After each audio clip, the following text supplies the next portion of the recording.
உங்ககிட்ட கொஞ்சம் தனியா பேசணும்.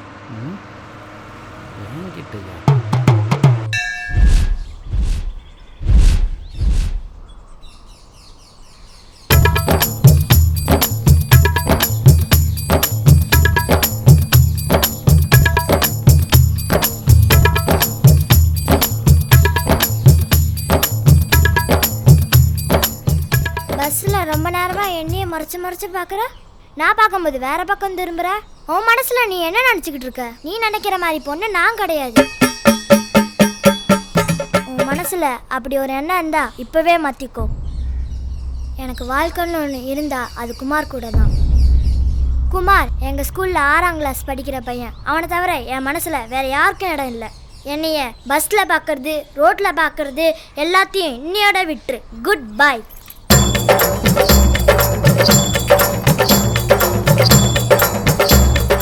இந்த சாமி பேர் என்னங்க? பெரிய குஞ்சுசாமி. பெரிய குஞ்சுசாமி, உலகத்தில் நடக்கிற எல்லா விஷயமும் சாமிக்கு தெரியும்னு சொல்லுவாங்க. அப்போ எனக்கு என்ன நடந்தது, எதுக்காக இந்த ஊருக்கு வந்திருக்குன்னு உனக்கு தெரியும். அப்படி இருக்கும்போது ஒரு சின்ன பொண்ணு என்னை பார்த்து என்ன வார்த்தை சொல்லிடுச்சு. அது எப்படி இந்த மாதிரி விஷயங்கள்லாம் சரியாக என்ன மட்டும் தேடி வந்து இப்படி நடக்குது? பெரிய குஞ்சு,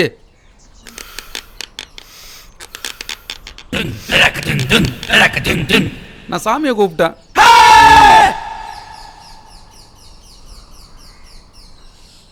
ஒன்று மட்டும் சொல்லிக்கிறேன், என் மனசில் இனி எந்த பொண்ணுக்கும் இடம் கிடையாது. ஏன்னா இன்னொரு பொண்ணு திரும்ப என்னை ஏமாற்றிட்டு போகிறத என்னால் தாங்க முடியாது. அப்புறம் நான் உயிரோடவே இருக்க மாட்டேன்.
எங்க போகணும்? நீ எங்க போற? எங்க போகணும் சொல்லு, நான் எடுத்து போய் விடுறேன். கம்ப்யூட்டர், சாஃப்ட்வேர், ரியல் எஸ்டேட் கொடிக்கிட்டி பிறக்கிற இந்த காலத்துல இப்படி ஒருத்தனா யூஸ் பண்ணிப்போம்.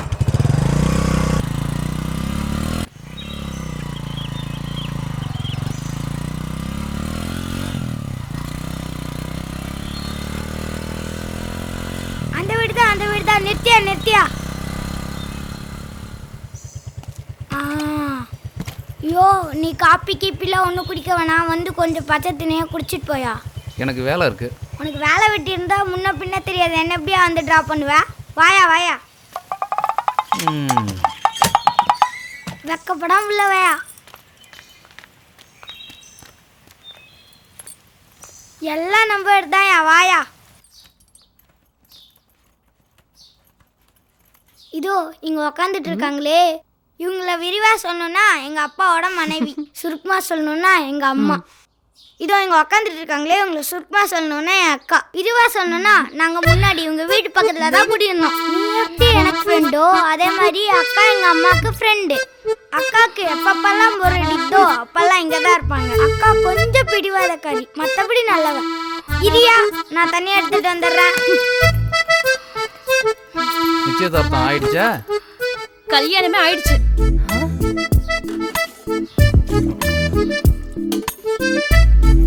யோ, இரியா தண்ணி குடிச்சிட்டு போயா. என்ன ஆச்சு?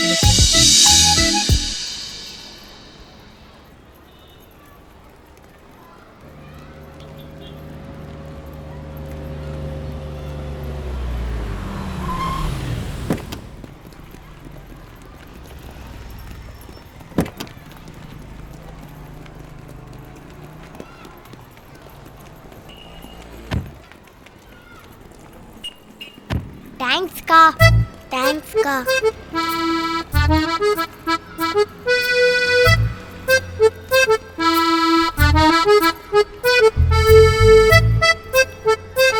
வாங்கண்ணே, சாக்லேட் எடுத்துக்கோங்க.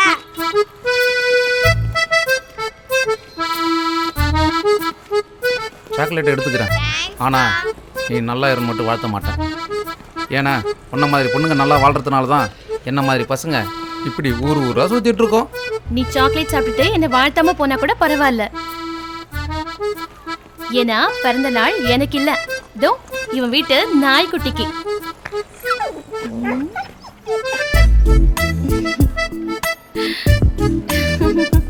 போயா பெருசா வாழ்த்து தர இவன் ஆட பாரு.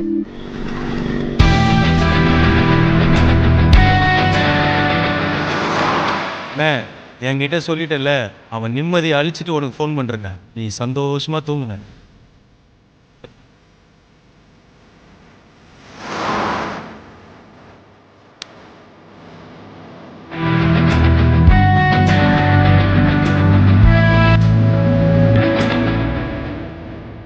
சார் சிகரெட் அடிக்காதீங்க, ஏசி ஓடுது.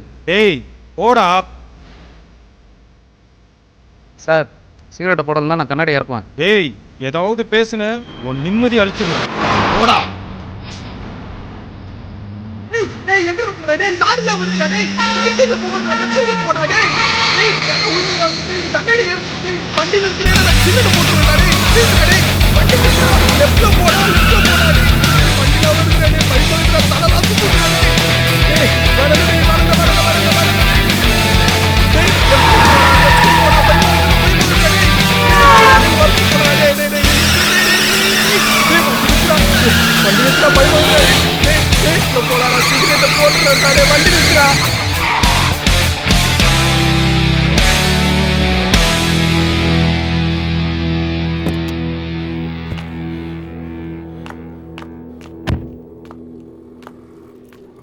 அழகா மிரட்டினடா. உன் நிம்மதி அழிக்காம விடவே மாட்டேன்.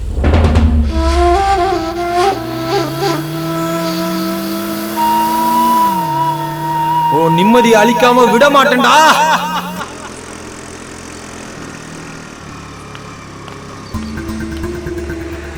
ஏய் நில்லு. ஏய் யாரா நீ? அவனும் இவனும் எனக்கு ஃப்ரெண்டு. அவனுக்கு தம் அடிக்கிற பழக்கம் இருக்கு, இவனுக்கு தண்ணி அடிக்கிற பழக்கம் இருக்கு.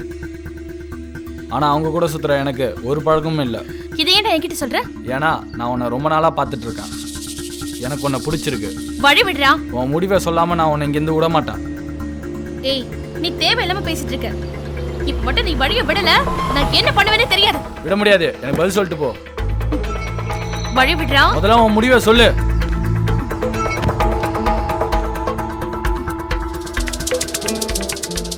இந்த பொண்ணு யார் தெரியுமா? யாரு? பெரிய தாதா வீட்டு பொண்ணா? ம் இல்ல போலீஸ்கார வீட்டு பொண்ணா? ம் அப்படின்னா இந்த பொண்ணு யாரு?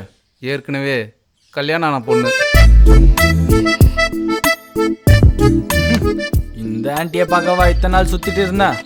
சே குர்ரா.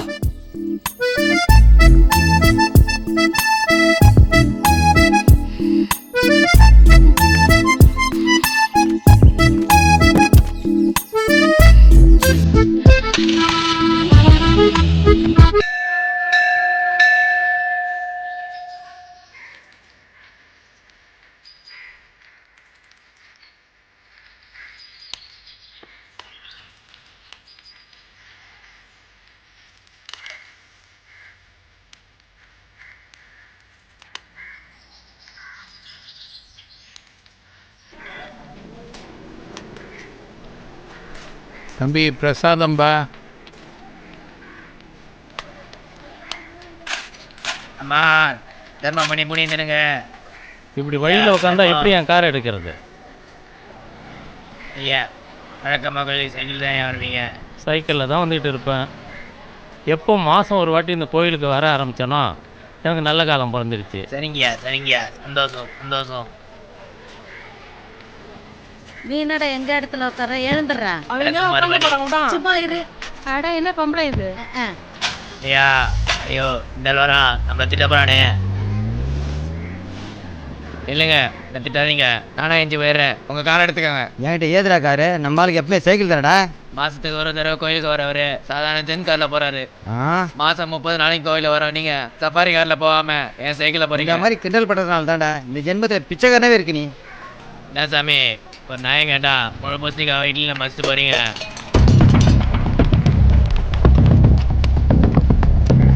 இந்த வயசுல எவன் இருந்தாலும் கோயிலுக்கு வர சொல்லுது. யோ என்னையா பார்த்துட்டு இருக்கீங்க? தூக்குங்க.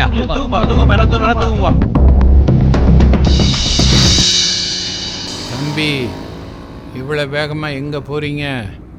ஆஸ்பத்திரிக்கு சார். அதெல்லாம் ஒன்றும் வேணாம் தம்பி. எனக்கு கொஞ்சம் சுகர் இருக்குப்பா. வழக்கமாக காலையில் சாப்பிட்டுட்டு வருவேன். இன்றைக்கு காலையில் சாப்பிடல, அதுதான் அப்படியே மயக்கமாயிடுச்சு. இப்போ எங்கே சார் போகணும் நீங்கள்? என்னை கொண்டு போய் என் வீட்டில் விட்டுருப்பா. எங்கே சார்? விழுப்புரம் பூந்தோட்டம் 2வது தெரு. விழுப்புரம் பூந்தோட்டம்னாலே எனக்கு பிடிக்கல சார். ஏன்பா? அதுவும் அந்த தெருவில் 6ஆம் நம்பர் வீட்டில் ஒரு பொண்ணு இருக்குது சார். பொண்ணா சார் அது? வாயை திறந்தா பொய் சார். அப்படியா? அந்த மாதிரி பொண்ணுங்க இருக்கிறதுனால தான் சார் என்ன மாதிரி பசங்க இங்கே வந்து இப்படி கஷ்டப்பட்டுட்டு இருக்கோம். அதே மாதிரி இந்த பொண்ணுங்களையும் சொல்லி தப்பு இல்லை சார். இது மாதிரி பொண்ணுங்களை சரியாக கண்டித்து வளர்க்காம விட்டாங்க பாருங்க பெற்றவங்க. அப்படியா? அவங்கள ஒரு தட்டு தட்டினா போதும் சார், இந்த பொண்ணுங்களாம் தானாக தெரிஞ்சிடும். ஆமாம் சார். அங்கே நம்ம எத்தனை நம்பர் வீட்டுக்கு சார் போகிறோம்? 5ஆம் நம்பர் வீட்டுக்கும் 7ஆம் நம்பர் வீட்டுக்கும் நடுவில் நிறுத்துப்பா. சார் நீ தட்ட வேண்டிய ஆளு நான் தான்.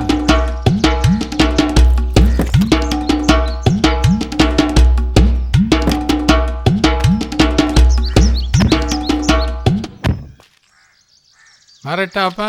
சரி சார். அப்பா, உங்களுக்கு வேற வண்டியே கிடைக்கலையா? இவன் கூட ஏன்பா வந்தீங்க? இவன் ஒரு மோசமானவன். அந்த மோசமானவன் இல்லைன்னா உன்னோட இந்த பாசமானவனை நீ பார்த்துருக்க முடியாது.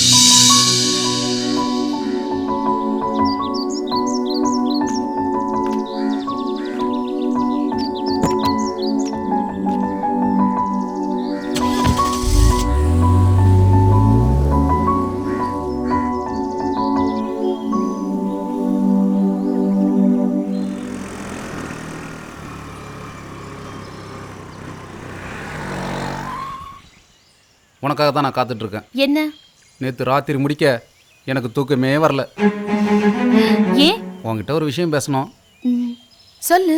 ஆனால் நீ தப்பாக நினச்சிக்க கூடாது. நினைக்க மாட்டேன். ஒன்றும் இல்லை, நேற்று அப்பா கோயிலேருந்து வீட்டுக்கிட்டு வந்து விட்டான்ல, அதுக்கு வண்டி வாடகை பணம் ஒரு 500 ரூபா தரணும். இது ஒரு உதவி தான், இருந்தாலும் நான் என் ஓனருக்கு கணக்கு காட்டணும். இதை கேட்கவா இவ்வளோ யோசிச்ச? எங்க அப்பாக்கு ஃபோன் பண்ணி சொல்றேன், நீ வீட்டில் போய் வாங்கிக்கோ. பச்சரிசி 10 கிலோ. பச்சரிசி 10 கிலோ. வெல்லம் 3 கிலோ. வெல்லம் 3 கிலோ சேர்த்துக்கிறேன் சாமி. நெய் குறைச்சலா ஒரு 2 கிலோ. சரி. வாழை இலை ஒரு 10. சரி, அதையும் சேர்த்துக்கலாம். அடுத்தால வா தம்பி, பொண்ணு ஃபோன் பண்ணா 500 ரூபா தானே? சார். இப்போ வந்துடுறேன் சாமி, கொஞ்சம் பொறுத்துக்கோங்க.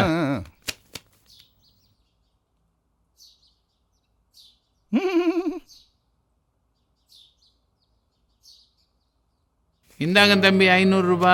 தப்பாக நினச்சிக்காதீங்க சார். இதில் தப்பாக நினைக்கிறதுக்கு என்ன இருக்குது தம்பி? நீ அன்றைக்கு செய்த உதவி எவ்வளோ பெரிய உதவி. பணம் என்ன பெரிய பணம். வரேன் சார். ரொம்ப சந்தோஷம், போயிட்டு வாங்க.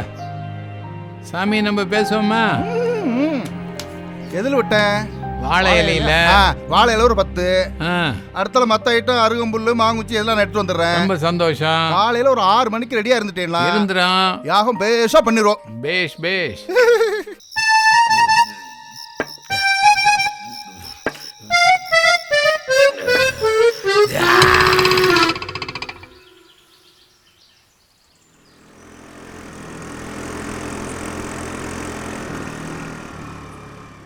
உனக்காக தான் காத்துட்ருக்கேன். எங்க அப்பா தான் அன்னைக்கே பணம் கொடுத்துட்டேன்னு சொன்னாரு. இன்றைக்கி எனக்கு பிறந்த நாள், அதான் உன்னை பார்த்துட்டு போகலான்னு சொல்லிட்டு வந்தேன். நான் உன்னை மோசமானவன் நினைச்சேன். பரவாயில்லையே, உனக்கெல்லாம் உணர்வு இருக்கு. நீ தான் என்ன நல்லா இருக்க கூடாதுன்னு திட்டுவேன், ஆனா நான் உன்னை திட்ட மாட்டேன். நீ நல்லா இருப்ப. பிறந்த நாள்னு சொல்ற, கையில ஒண்ணுமே இல்ல.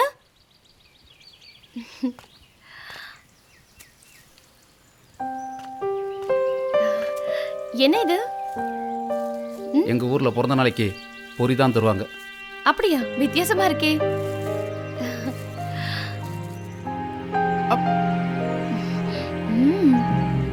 இது என்ன பொரி தெரியுமா? ம். பணம் போகும்போது ரோட்டில் இறச்சிட்டு போவாங்கல்ல, அங்கேருந்து பொறுக்கி எடுத்துகிட்டு வந்த பொரி.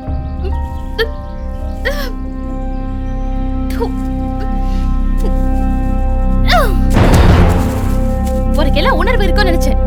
ஆனா நீ ஒரு சைக்கோ. நீ எல்லாம் ஒரு ஆளு. உன்னை நம்பி இங்க நின்னு பேசிக்கிட்டு இருக்கேன் பாரு. இதெல்லாம் கொடுக்கறதுக்கு உனக்கு எப்படி மனசு வந்தது? என்ன ஜென்மடா நீ?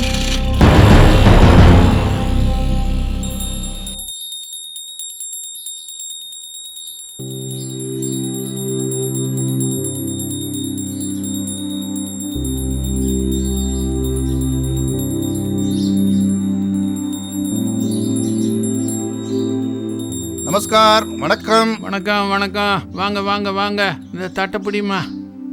வாங்க சாமி, உட்காருங்க. அன்னைக்கு எங்கள் வீட்டில் காலடி எடுத்து வச்ச நேரம் எல்லாம் நல்லதாக நடக்குது. இன்னும் யாகத்தை கூட நீங்கள் ஆரம்பிக்கல. என் பொண்ணுக்கிட்ட இருந்த பழக்கம் எல்லாம் போயிடுச்சு சாமி. கடவுளே, முதல் தடவையாக நீ கண்ணை திறந்துட்டப்பா. அன்னைக்கு உங்க ஆத்துக்கு வந்து 500 ரூபாய் பணம் வாங்கிட்டு போனானா ஒரு புல்லாண்டான். ஆமா, அவன் திரும்ப வந்தானா? வரலையே. வெயிலா இருக்கேன்னு செத்த நாள் அவனோட வண்டியில போனேன். அந்த கொடுக்கு என்ன தெரியுமா சொன்னா? என்னடா அம்பி, என்னாச்சு? ஒன்றுமில்ல சாமி. என்னாச்சு அவருக்கு? எப்போ பார்த்தாலும் அன்னதானம் கோயில் சாமின்னு கிடக்குறாரு. சரி, ஆத்துல ஒன்று விட்டுறீங்களா? இங்கே எங்கே ஆறு இருக்கு? என் வீட்டில் கொஞ்சம் விட்டுறீங்களா? அது ஒன்றும் இல்லடா அம்பி, அவளுக்கு ஒரு பொண்ணு இருக்கா. இந்த வயசுலயும் அவளுக்கு ஒரு பழக்கம் இருக்கு. ராத்திரி தூங்கும்போது படுக்கையிலே அதை பேரா. இதுக்காக அவளோட அப்பா அந்த பழக்கத்தை நிறுத்த போகாத ஆஸ்பத்திரி இல்லை, சுத்தாத கோயில் இல்லை, இன்னும் அவளுக்கு அந்த பழக்கம் இருக்கு. அவளும் ஏன் ஒரு தடவை நிச்சயம் பண்ண போகிற நேரத்தில் இந்த பொண்ணோட அந்த பழக்கம் தெரிஞ்சு மாப்பிள்ளை வீட்டுக்காரங்க நடக்கிற இந்த நிச்சயதார்த்தத்தையே தடுத்து நிறுத்திட்டாங்கன்னா பார்த்துட்டு.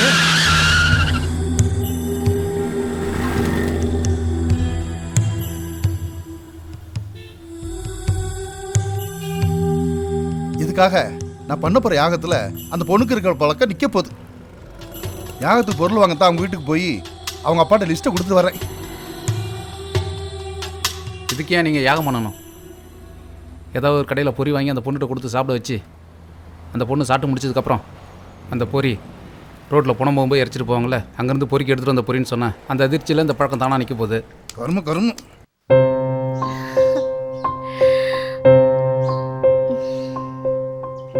ஐதீகத்தை பற்றி அவனுக்கு என்ன தெரியும்?